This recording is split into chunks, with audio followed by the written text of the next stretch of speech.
이제 그 지리산에서 돌을 닦듯이 목회하시는 지리산 교회 목사님 약간 만났는데, 그분이 기도할 때 이렇게 기도하더라고요.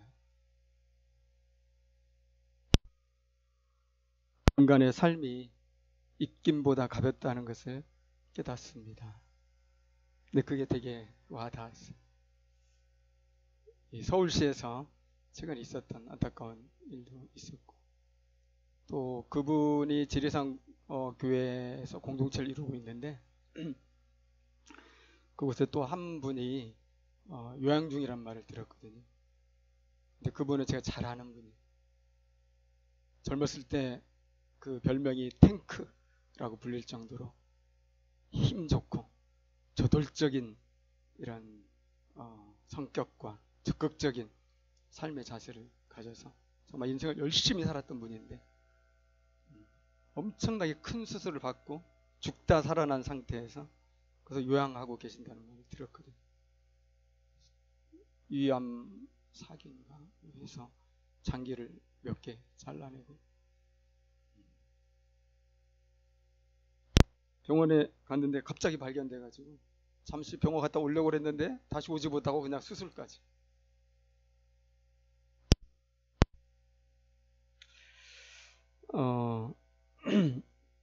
참 우리 사람들이 이 세상 살아갈 때 되게 무게 잡고 살아가잖아요. 영광과 권력과 물질과 주의와 이런 것들 더 높이 더 많이, 또 머리에 더 큰 면류관 쓰려고 그래서 인정받고 그렇게 하려고 살아가는데, 성경은 뭐라고 하냐면 인생들이 다 입김보다 가벼운 존재라고 이야기를 합니다. 시편 62편 9절 보면 이런 말씀이 있어요. 아 슬프도다. 사람은 입김이며 인생도 속임수이니 저울에 달면 그들은 입김보다 가벼우리로다. 아무리 무게 잡고 살아도 하나님께서 모든 인생들을 저울에 다신다는 거예요. 저울에 다는데 입김보다 가볍다는 거예요. 우리 뭐 그런 표현 있잖아요. 참을 수 없는 가벼운 존재다. 인간이야말로 그런 존재가 아닌가. 일생을 정말 속임수 쓰면서 온갖 이 정욕에 빠져서 이기적으로 살아가는, 이것이 사실 우리들의 삶이 아니겠어요? 그래서 하나님 보실 때 다 악인들이고 심판하려고 딱 이렇게 저울을 재보면 합격하는 사람이 하나도 없죠. 다 대짜 맞고 영원한 형벌에 들어갈 수밖에 없는 입김보다 가벼운 존재가 인간들이죠. 그럼에도 불구하고 인간들은, 우리 사람들은 늘 그 관심이 오늘이 있어요. 오늘 어떻게 하면 잘 살아볼까? 오늘 어떻게 하면 좀 쾌락을 누리고 좀 행복을 누릴 수 있을까? 오늘 어떻게 하면 좀 쉬어볼까? 또 많은 돈을 벌어볼까? 성공해볼까? 항상 그 관심이 땅의 일에 있죠. 땅의 일에 관심을 가지면 가질수록, 또 이 땅에서의 행복을 정말 추구하면 추구할수록 그만큼 인생은 가벼워지는 거예요. 왜냐하면 주님의 관심과 다르니까. 우리에게 물론 필요한 것들이지만 주님은 우리의 우선적인 관심이 어디에 있기를 바라십니까? 하나님의 나라에 있기를 바라시잖아요. 너희는 먼저 그의 나라와 그의 의를 구하라. 그 나라와 그 하나님의 의는 하나님의 나라고, 그 하나님의 나라는 이미 시작되었지만 아직 완성되지 않았고, 이제 우리 주 예수님이 두 번째 오심으로써 완성될 새하늘과 새 땅의 영생의 나라, 축복이 끊이지 않는 나라, 영광이 그치지 않는 나라, 이 세상에서 우리가 최고로 맛본 행복과는 비교할 수 없는 지극한 행복과 거룩한 쾌락이 샘솟듯 솟아나고 용솟음치는 그 아름다운 하나님의 나라, 여러분, 우리 주님은 우리가 그 나라를 누리시기를 원하시는 거죠. 우리의 관심과 주님의 관심은 너무 달라요. 우리 이 땅에서 어떻게 하면 건강하게 오래 살까? 어떻게 하면 많은 물질을 소유하면서 내 하고 싶은 대로 행복하게 살까? 이것이 대부분의 인간들의 관심인데, 우리 주님의 관심은 너희는 이 입김보다 가벼운 존재들이라는 거예요. 하나님의 나라에 관심을 갖고 이제 곧 너희들을 위하여 준비한 영원한 영생의 축복이 지금 다 되어 있는데 그 나라 받을 준비해라. 얼마 살지 못하고 인생 다 갈판인데 왜 이렇게 미련하게 이 땅에 목숨 걸고 사느냐. 이 바보들아. 이게 여러분 주님 말씀 아니겠어요? 그러면서 예수님 말씀하시기를 내가 다 준비했어. 너희들을 위하여 영원한 하나님의 나라. 여러분 요한계시록 20장 21장 22장 읽어보세요. 그 하나님의 나라가 얼마나 아름답게 펼쳐집니까? 수정같이 맑은 바다예요. 정말 과실로 가득한 그 나라예요. 동식물들이 정말 평화롭게 공존하는 나라예요. 다시는 죽음이 없고 다시는 저주가 없고 억울한 일 눈꼽만큼도 없고요. 우리 마음이 상할 일이 정말 티끌만큼도 없고요. 완벽한 샬롬, 완벽한 평화, 그 나라. 여러분 생각만 해도 즐겁지 않습니까? 저는 정말 즐겁네 이렇게 표현하고 나니까 갑자기 너무 행복해지네요. 별로 와닿지 않는 사람은 믿음이 아주 적거나 아니면 안 믿는 사람일 수 있어요. 교회는 나오지만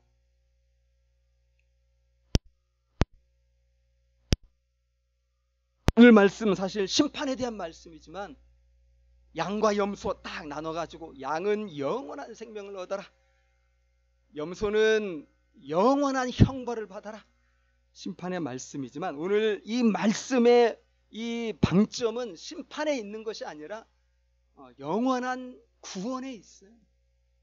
지금 하나님, 예수님께서는 하나님이 당신의 자녀들을 위해 준비해 주신 그 영원한 생명을 지금 설명하시면서 너희들을 위하여 다 준비되었으니까 너희들 이 부분만 좀 주의해서 이거 안 받는 사람 없도록 해라, 이 부분에서 떨어지는 사람 없도록 해라, 준비된 거 다 누려라. 이 말씀 하시고 싶어요. 우리 예수님께서. 예수님의 그 사랑의 감정이 확 느껴지거든요. 오늘 말씀이 무서운 말씀이 아니에요. 이건 우리 겁주려고 주는 말씀에 너 그따위로 살다가 너 지옥 갈 거야 막 협박하고 겁박하고 지금 위협하는 말씀이 아니라 사랑의 마음을 가지고 얘들아 너희를 위하여 아버지께서 이렇게 준비했어. 조금만 깨어있고 아버지께서 우리에게 보여주신 그 뜻대로 우리 인생 살자. 고생 금방이다. 영광은 영원하다. 그거 지금 준비되어 있다. 그래서 34절 보면요, 내 아버지께 복받을 자들이여 이렇게 불러요. 여러분 예수 안에 있는 모든 이들을 향하여서 예수님께서 아버지께 복받을 자들이여, 얼마나 복된 말씀이고 얼마나 따뜻한 말씀이에요. 이 아버지란 말 썼다는 게 또 굉장히 중요하잖아요. 아빠 아버지예요. 어린 아이들에게 우리 아빠는 얼마나 좋은 분입니까? 지켜주고 보호해주고 입혀주고 먹여주고 정말 그 눈에 눈물이 흐르지 않도록 항상 보살펴주고, 사랑의 아빠 아버지를 예수님은 지금 이야기하면서 아빠 아버지가 지금 너희들을 위해 저 창세 때부터 준비한 영원한 하나님 나라가 있어. 그 나라는 너희들을 위해 준비된 거야. 상속받을 거야. 우리 이렇게 말하면 어떨지 모르겠어요. 우리 영적인 금수저? 이건 우리가 노력한 게 아니에요. 하나님께서 우리에게 거저 주신 은혜. 상속받으래요. 그 엄청난 복을. 내가 땀 흘려서 번 게 아닌데 영원한 하나님, 끝도 없는 그 복을 다 받으래요. 다 준비되어 있대요. 그 나라를 상속받아라. 아버지가 너희들 사랑해서 나를 보냈고 또 내가 아버지께 순종해서 이제 그것을 너희에게 줄 거라는 거죠.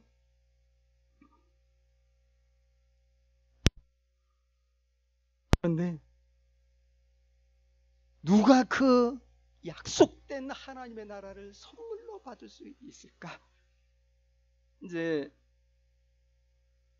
그게 나와 있죠. 누가 받아요? 예수님과 친한 사람이 받는 거예요. 따라서 해봅시다. 예수님과 친한 사람. 예수님과 여러분 얼마나 친하십니까? 이 심판 때가 되면 예수님께서 양과 염소를 가르듯이 딱 가른대요. 여러분 양과 염소는 헷갈릴 게 없어요. 목자가 볼 때는 양을 염소라고 헷갈릴 수가 있겠어요? 염소를 보고 양이라고 헷갈릴 수 있겠어요? 절대 혼돈하는 법 없어요. 어떤 그 양치는 목자가 염소인지 양인지 구분을 못합니까? 당연히 하죠. 이건 명약관한 거야. 불을 보듯 분명한 거야. 고민할 필요가 없어. 딱 보는 건 딱 염소, 넌 양. 우리 주님이 마지막 날 심판하실 때 헷갈리지 않는다는 거예요. 그리고 절대 실수하지 않는다는 거예요. 우리는 몰라요. 우리끼리는 누가 양인지 누가 염소인지 모르죠. 우리끼리는 함께 있기 때문에 누가 알곡인지 누가 가라지인지 우리는 몰라요. 마지막 날 알아요. 아는데 우리는 헷갈리고 우리는 서로 그러니까 판단하면 안 돼요. 잘 모르니까 겉모습만 보고. 그러나 우리 주님은 아주 단박에 알아요. 얘가 양인지 얘가 염소인지. 뭘 보고 알아요? 그 삶을 보고 안 돼요. 어떻게 살았느냐. 우리 주님, 우리는 속을 많이 숨기잖아요.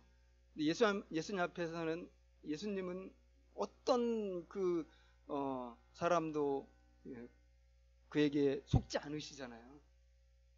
우리는 서로 속일 수 있어요. 근데 예수님은 아무도 못 써요. 그래서 그 삶을 보면 염소, 양 그냥 탁 자동으로 떠오르는 거예요. 자동으로 딱 결정이 되는 거죠. 그래서 산상설교 마태복음 5장, 6장, 7장 가운데 주님이 하신 말씀 중 하나가 열매를 보고 내가 알겠다 그렇게 말씀하셨어요.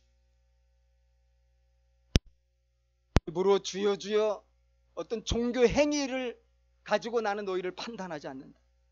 나는 너희의 믿음의 고백과 그 고백에 따른 실천을 보고 내가 너희를 참된 신앙인지 모양만 가지고 있는 무늬만 신앙인지 내가 판단하겠다.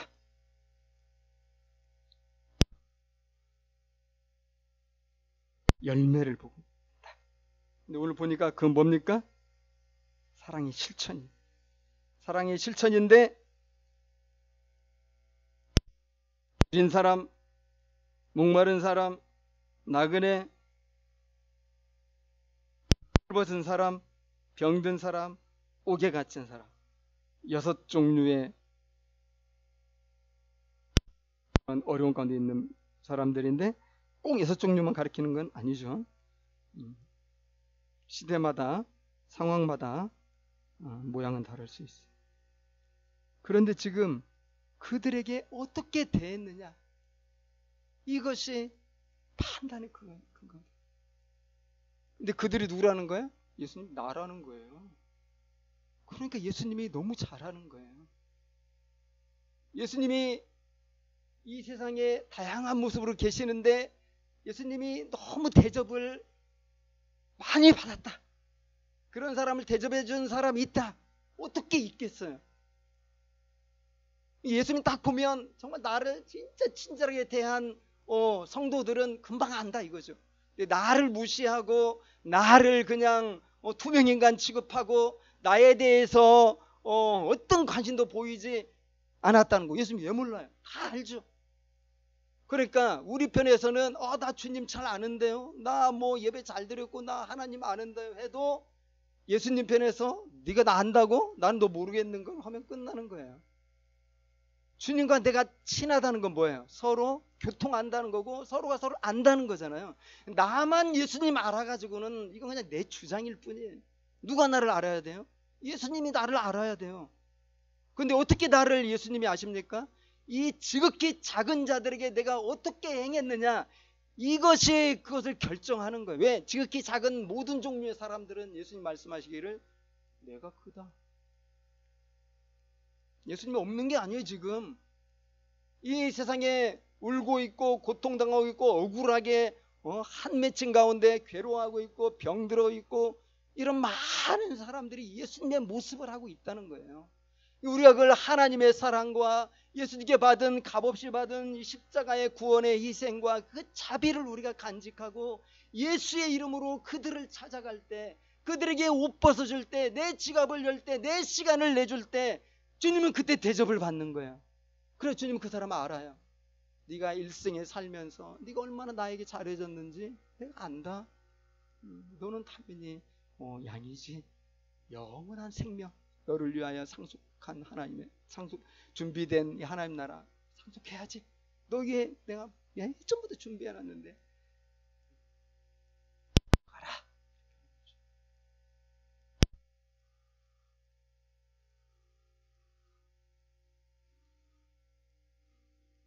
사랑의 실천, 이게 중요하겠죠.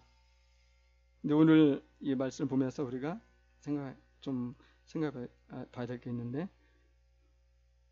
당연하겠지만 오해하는 사람들도 있어요. 어떻게? 결국 선행이 우리의 구원을 결정하는 거 아니냐? 이 말씀 봐라. 선행을 안 하면 구원 못 받는다. 선행을 하면 구원 받는다. 행위 구원이라는 것에 대해서 이 말씀을 인용하면서 강조할 수가 있고 가르칠 수가 있어요. 그건 결코 아니라는 걸 우리가 성경의 전체적인 맥락 속에서 알게 되는 거예요. 이런 선행은 우리 34절에서 봤지만 예수 그리스도 안에서 하나님을 아버지로 믿는 사람들이 그 믿음의 참됨의 결과로서 드러나는 삶의 열매들로서의 선행이지, 주님과 상관없이 하나님을 믿지도 않고 하나님을 인정하지도 않으면서 그저 착한 일을 많이 해가지고 나는 구원받아야 되겠다, 이런 것과는 완전 다른 거다. 이거 오해하면 안 돼요. 어떤 아주 분들은 또 6가지만 가지고 이것을 해야 우리가 천국 간다, 6가지만 잘하면 된다, 또는 6가지 중에 하나라도 빠지면 천국 못 간다, 이제 또 심하게 그렇게 주장하는 분들도 있는 것 같아요. 그런 건 아니죠. 로마서에서 보여지지만 예수님을 주로 영접하고 그 아버지 하나님의 사랑을 깨달은 사람들이 너무 감격하고 마땅한 도리로서 이 사랑이 필요한 사람에게 사랑을 실천한 이러한 실천적인 신앙의 모습, 그걸 이야기합니다. 한 가지는 이렇게 주님의 사랑을 실천하는 것은 자연스러운 이런 것이 되어야 된다는 거죠. 하나님의 사랑이 너무 크기 때문에 나는 거저받았으니까 나는 거저받은 이 생명, 주님의 사랑을 필요로 하는 사람을 위해서 내 일생을 바치겠다. 뭐 그렇게까지 거창하지 않아도 내 삶에서 누가 나에게 도움을 청할 때 나 거절하지 않겠다. 예수님의 이름으로 내가 그를 섬기겠다. 이런 태도를 가지고 개인 생활에서 또 이 마을에서 지극히 작은 자들을 보게 될 때 섬겨주는 것. 이것은 의도적인 게 아니에요.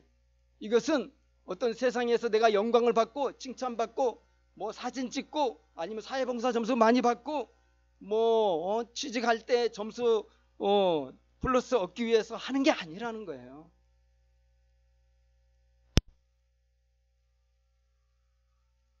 증거가 뭐냐면 예수님께서 네가 나 먹을 거 줬잖아. 네가 나 아팠을 때 나와 함께 해줬잖아. 그러니까 이 얘기 듣는 사람들이 벙찌는 거죠. 그런 적 없는데 내가 언제 예수님을. 네가 사랑을 실천했을 때 너로부터 자비와 도움을 받았던 그들 한 사람 한 사람이 바로 나였다. 무슨 말씀하시거든요. 이게 사실 이 사랑을 실천하는 사람들은 내가 어디서 언제 어떻게 누구를 도왔는지 잘 몰라요. 왜냐하면 많이 했을 뿐만 아니라 그냥 삶 속에서 자연히 묻어나오는 생활의 실천이기 때문에. 그런데 이 염소에 해당하는 사람은 어떤 사람들이에요? 그것을 잘 기억하고 있어요. 왜냐하면 일단은 희소하게 그 일을 하니까 어쩌다가 할 뿐만 아니라 꼭 할 때는 뭔가 목적을 가지고 하거든요. 어떤 분명 목적이 있어요. 선을 행하는 분명한 목적. 어딘가에 제출하기 위해서, 또는 누구에게 인정받기 위해서, 또는 내 스스로 정말 만족을 누리고 싶어서 이벤트적으로 한다는 거죠. 이런 사람은 자기가 선을 행한 거 기억할까요? 못할까요? 너무 기억 잘해요. 내가 언제 어떻게 그때 누구에게 내가 얼마나 헌신했다. 이걸 잘도 기억하죠. 그런 일이 많으면 어떻게 기억하겠어요? 어쩌다 한 번씩 하는 거예요. 그리고 거기에는 어떤 사사로운 목적이 있었기 때문에 잊기가 어려워요. 그건 아니라 이거죠. 그런 식의 사랑의 실천은 아니라 이거죠.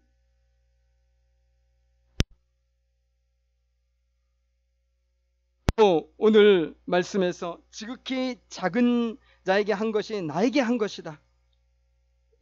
양무리에게도 그렇게 얘기했고 염소의 무리에게도 그렇게 얘기했습니다. 동일하게. 자, 우리가 이제 사랑을 실천해야 되는데 아버지의 사랑, 예수님의 값없이 주신 그 희생적인 십자가의 사랑을 깨닫고 너무 감동해서 나도 이 사랑을 실천해야 되는데 할 때 누구를 찾아가야 돼요? 지극히 작은 자를 찾아가야지. 나의 헌신을 기억하고 나중에 나에게 보답을 해줄 만한 자격 있는 사람에게 찾아가면 안 돼. 지극히 작은 자는 누구예요? 나에게 다시 갚아줄 이런 여력이 없는, 그냥 받기만 하고 끝날 사람들이에요. 쉽게 말하면. 그런데 이 지극히 작은 자에 대해서 우리가 좀 더 우리의 사고를 넓힐 필요가 있고요. 우리의 관점을 넓힐 필요가 있어. 자, 성경적인 전체 맥락에서 보는 게 중요하다는 거죠. 지극히 작은 자가 꼭 사람만은 아니라 이거죠. 우리가 무시하고 지나가는 지극히 작은 이 존재들이 얼마나 많아요.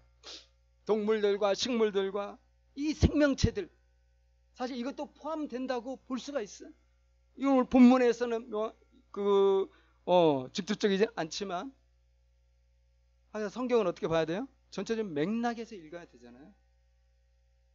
자, 여러분들이 말씀 들을 수 있는 것은 창세기 보면 인간이 타락하잖아요. 인간이 타락하면서 사실 무슨 생태계가 무슨 죄를 지었습니까? 자연 환경이 무슨 죄를 지었습니까? 나무가 무슨 죄를 지었고 동물들이 무슨 죄를 지었습니까? 그런데도 하나님은 인간을 저주하면서 땅도 저주하셨어요. 피조세계를 하나님은 저주하셨죠.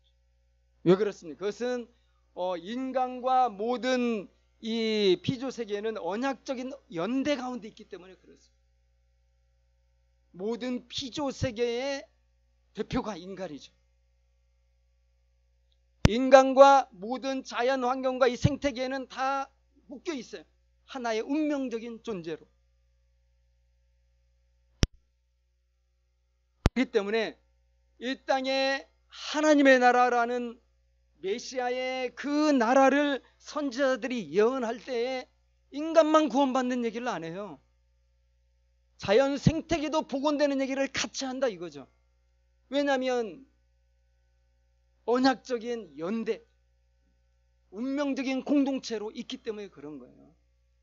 대표적인 선지자가 이사야 선지자죠. 이사야서 11장에서 이사야 선지자는 평화의 나라에 대해서 예언할 때 이렇게 얘기했어요. 그때 이리가 어린 양과 함께 살며, 이리와 어린 양은 절대 함께 있을 수 없는 존재죠. 표범이 어린 염소와 함께 누우며 송아지와 어린 사자와 살찐 짐승이 함께 있어 어린아이에게 끌리며 서로에게 매력을 느껴요. 막 우정과 환대와 하나됨이 있죠. 암수와 곰이 함께 먹으며 그것들의 새끼가 함께 엎드리며 사자가 소처럼 풀을 먹을 것이며 젖먹는 아이가 독사의 구멍에서 장난하며 젖된 어린아이가 독사의 굴에 손을 넣을 것이라. 내 거룩한 산 모든 곳에서 해됨도 없고 상함도 없을 것이니 이는 물이 바다를 덮은 같이 여호와를 아는 지식이 세상에 충만할 것입니다. 또 이야기합니다. 아까 이사야서 11장인데 이사야서 65장에도 또 얘기합니다. 이리와 어린 양이 함께 먹을 것이며 사자가 소처럼 짚을 먹을 것이며 뱀은 흙을 양식으로 삼을 것이니 나의 성산에서는 해함도 없겠고 상함도 없으리라 여호와께서 말씀하시느니라. 이사야가 전했지만 이 모든 말씀은 하나님이 직접 하신 말씀. 평화의 나라, 동물들 간에 아름다운 평화가 존재하고 인간들과의 온전한 평화가 이루어지고 모든 생태계가 샬롬을 체험하는 나라가, 이것이 진짜 하나님의 나라다. 특별히 동물들과 관련해서 이런 예언들이 어떻게 이루어질 것인가를 예수님께서 상징적으로 보여줬다, 그런 생각이 듭니다. 여러분, 예수님이 들짐승들과 함께 평화롭게 계셨다는 거 여러분 아세요? 여기 들짐승들은 영어로 비스트입니다. 야수죠. 맹수들 함께 계시고 또 천사들과 함께 더불어 계셨고, 거기에는 없는 존재들이 있는데 타락한 인간들, 아주 악한 인간들만 그곳에 없어요. 마가복음 1장 13절 광야에서 40일을 계셔서 사단에게 시험을 받으시며 들짐승과 함께 계시니 천사들이 수종들더라.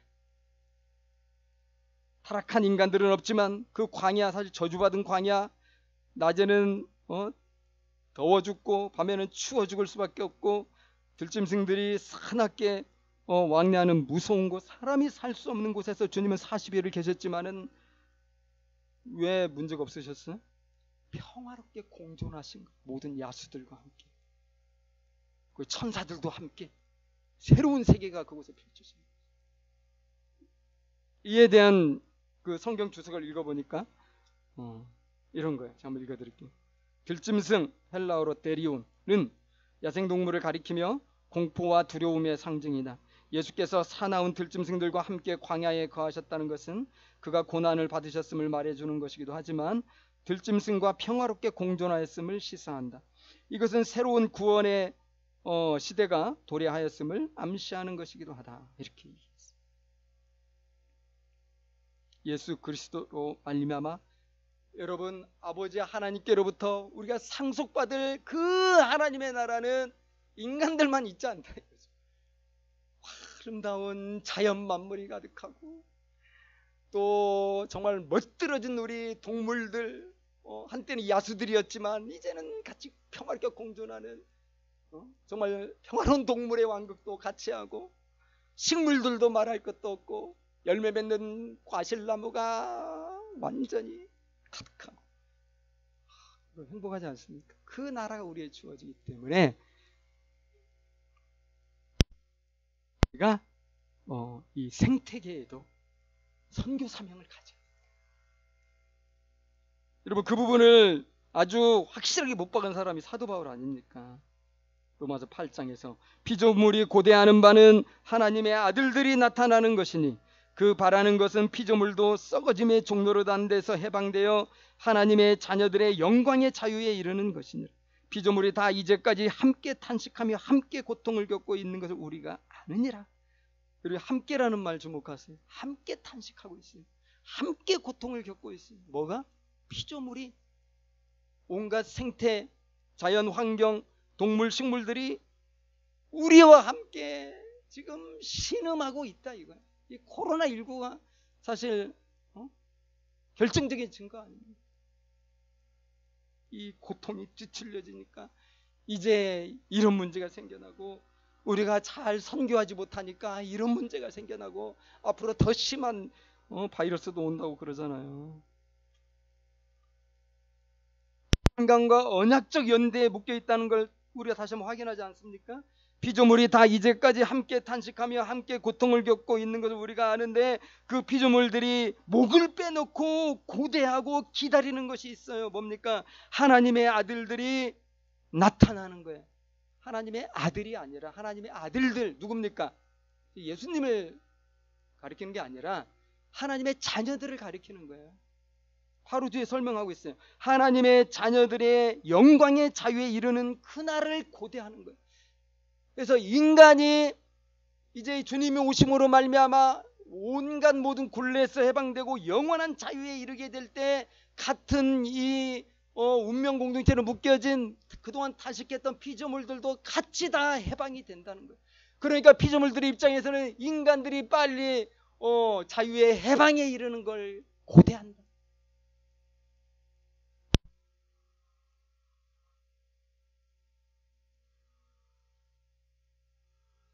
잘하는 말씀. 마가복음 16장 15절, 너희는 온 천하에 다니며 all creations, 만물에게 복음을 전파하라. 이런 걸 우리는 송체적인 선교다. 교회가 영혼 구원만 외치면 안 되는 거죠. 그것도 외쳐야 되지만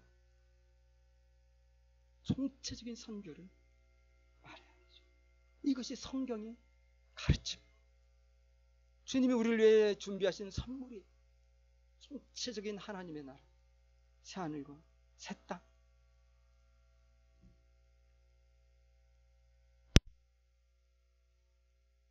여러분, 지극히 작은 자 안에, 지극히 작은 것들 안에 우리가 이런 걸 다 포함시키는 것이 전체적인 성경적인 맥락 속에서 통전적이고 옳다는 것을 알 수가 있어요. 여러분, 우리는 이제 제대로 선교를 해야 돼요. 하나님의 사랑을 가지고 선교하는 인생을 살아야 돼요. 이것이 이제 우리 교회의 모토인 거예요. 생활 선교를 해야 된다는 거예요. 일상에서 우리는 총체적인 선교의 관점을 가지고 이 생활 선교를 실천하는 사람들이 되어야 된다.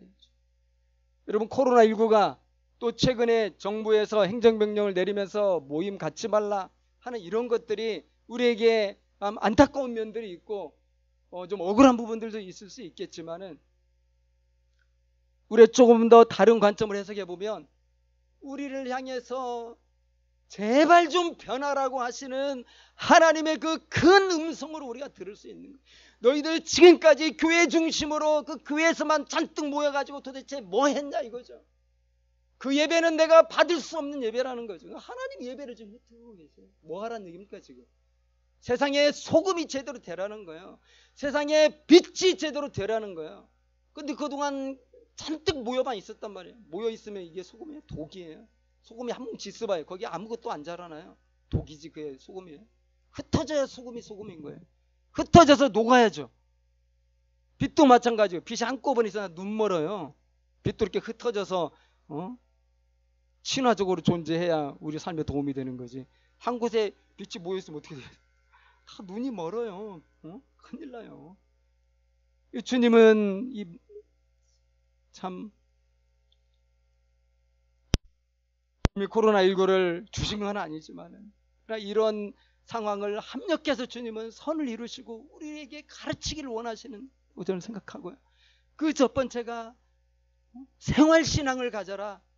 교회 중심의 신앙생활이 아니라 생활 속에서 주님과 동행해라. 생활 선교를 해라. 미션 라이프 하라는 거죠. 그런데 교회 일이 줄었다고 좋아하는 분들이 참 많은 것 같아요. 가족들과 함께 할 수 있는 시간도 너무 많고 교회 갈 일이 이제 거의 없으니까 시간도 많이 남아서 스마트폰 계속 보고, 지난주에도 말씀드렸지만 스마트폰 보는 통계가 엄청나게 늘었다 이거죠. 우리 성도 여러분들은 어떻게 지내십니까? 일단 교회 모임뿐만 아니라 세상 사람들과의 모임도 자꾸 줄잖아요. 피하게 되고 개인 시간이 많아지고. 그런데 우리가 개인의 영성에 더 많은 투자를 하고 스스로 그 생활신앙, 생활선교할 수 있는 우리 자신으로 준비되어서 이 선교, 사랑을 실천하는 삶에 헌신해야 되겠죠. 또 우리가 어떤 방향입니까? 마을 선교죠. 미션 타운입니다. 주님은 이 교회는 그 동네에서 산 위에 그 도시에서 산 위의 동네와 같이 된다. 빛나는 공동체가 되어야 된다. 그렇죠. 우리 하나마을 교회는 이 성산 1, 2동을 향한 마을 선교가 무엇이 있을까를 고민을 해야 되는 거죠. 이 동네 어떤 사람들이 많이 삽니까? 이 동네에 어떤 사람들이 이렇게 힘들게 존재합니까? 우리 알까요? 우리가 알아봐야 돼요. 더 열심히. 제가 듣기로 우리 동네에는 이 소상공인이 많다고 들었어요. 그것도 청년들이. 제가 그래서 가만히 생각해 보니까 이 청년 사장들이 많더라고요. 이 교회 건물의 1층에 카페도 청년들 같아요. 청년들 2명에서 막 근데 좀 있어 보기는 하더만. 저기 세탁소 거기 빨래 세탁소방 하는데 보니까 청년인 것 같아요. 감자튀김 파는 그 조그만 업소가 있는데 그것도 청년인 것 같아요. 그럼 소상공인이 너무 어렵잖아요. 그럼 우리 교회 청년뿐만 아니라 우리 교회는 이런 청년들이 우리 관심을 갖고 그들을 도울 수 있는 주님의 사랑으로 그들을 섬길 수 있는 어떤 프로젝트들을 가져야 되지 않을까.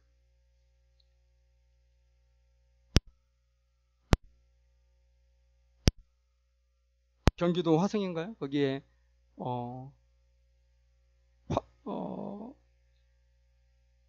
더불어숲 동산교회라는 이런 교회가 있는데 제가 어쩌다 책을 읽다가 이렇게 알게 됐는데 저랑 비슷한 데가 많더라고요. 총신대도 나왔고 그 다음에 그 안산 동산교회 되게 유명하잖아요. 김인정 목사님.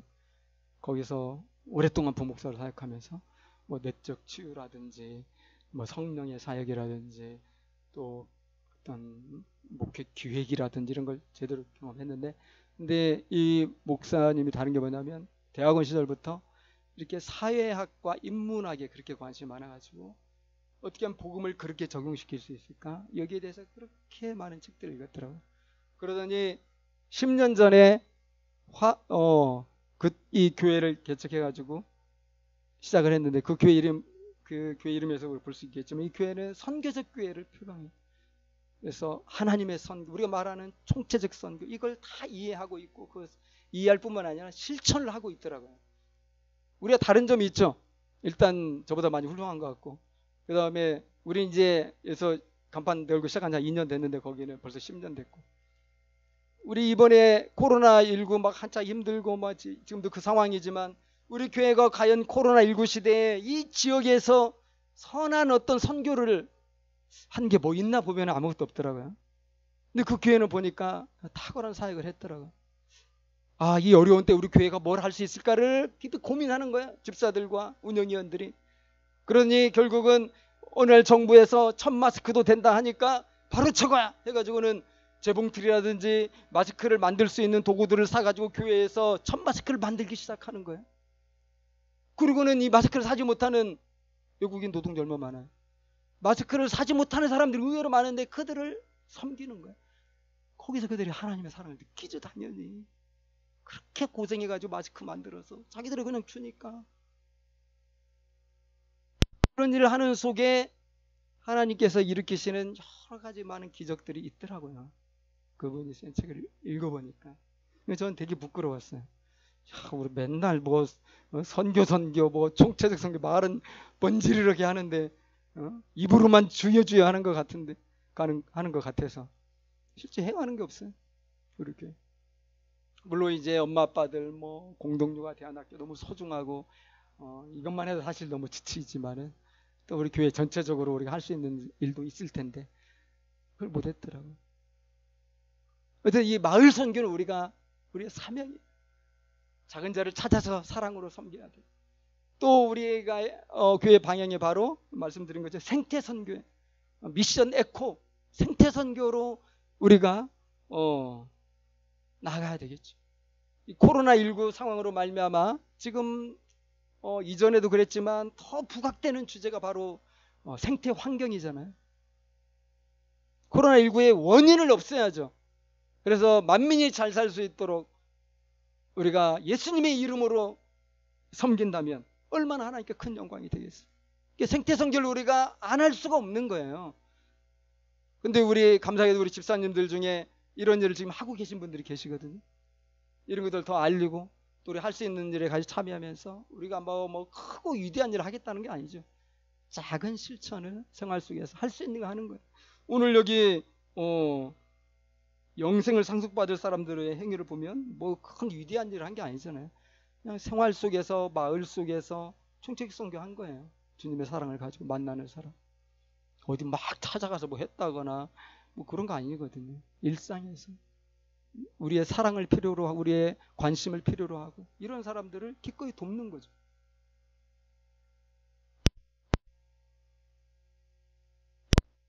우리 한번 따라서 해봅시다. 생활선교, 마을선교, 생태선교. 하나님 나라의 총체적인 선교의 이런 베이스에서 우리의 선교를 구체적으로 해 나갈 때 우리 교회가 진짜 말로만 선교적 교회가 아니라 진짜 선교적 교회로서 우리가 열매를 조금씩 이렇게 맺어갈 수 있지 않을까 그런 생각이 듭니다. 여러분 그렇게 하려면 사실 우리 교회 조직을 다 바꿔야 돼요. 우리 교회 뭐 운영위원회 있고 부장들 목장들이 있는데 운영되는 부서가 제대로 몇 개나 있을까요? 당장 필요한 부서는 사실 우리 예배부 혼자 바쁘더라고. 그 다음에 재정부 뭐 이 정도고 다른 부서들은 있는지 없는지 사실 잘 모르지. 왜냐하면 일이 없으니까. 그러면 우리가 재조정이 필요하겠다. 정말 이 생활선교와 마을선교와 생태선교를 할 수 있는 새로운 조직을 만들어서 이 서포팅을 해야 이 선교 사역을 이루어지지. 지금의 우리 구조로는 이거 할 수가 없어요. 이 부분에 대해서 우리 집사님들이 큰 문제의식을 가지고 깊은 기도와 논의가 앞으로 필요하겠다 생각이 듭니다.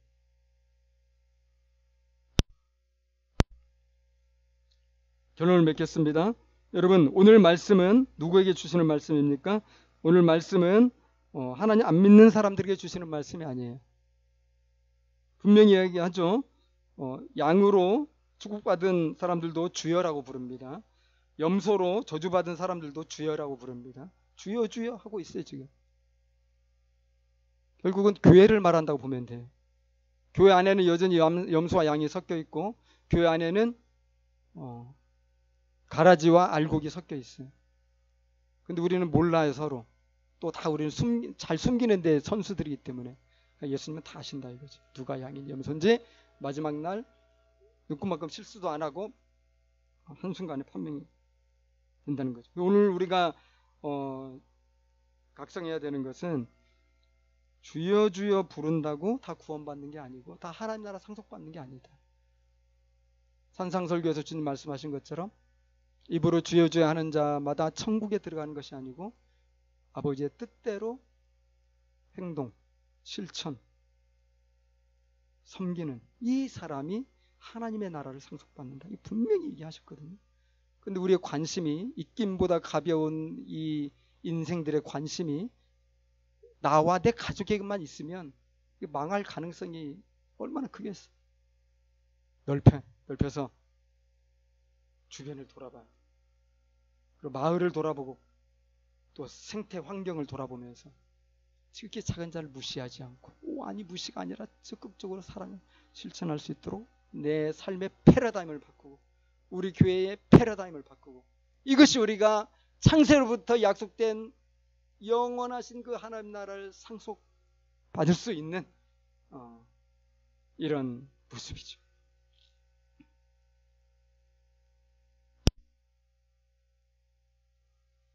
생각보다 우리 끝날이 빨리 올 수 있다. 그러니까 서두에도 말씀드렸지만 어제도 제 나이와 똑같은 분이 이제 사경을 헤매는 가운데 교회 왔었거든요. 너무 많아요 주변에. 이 젊은 사람들인데.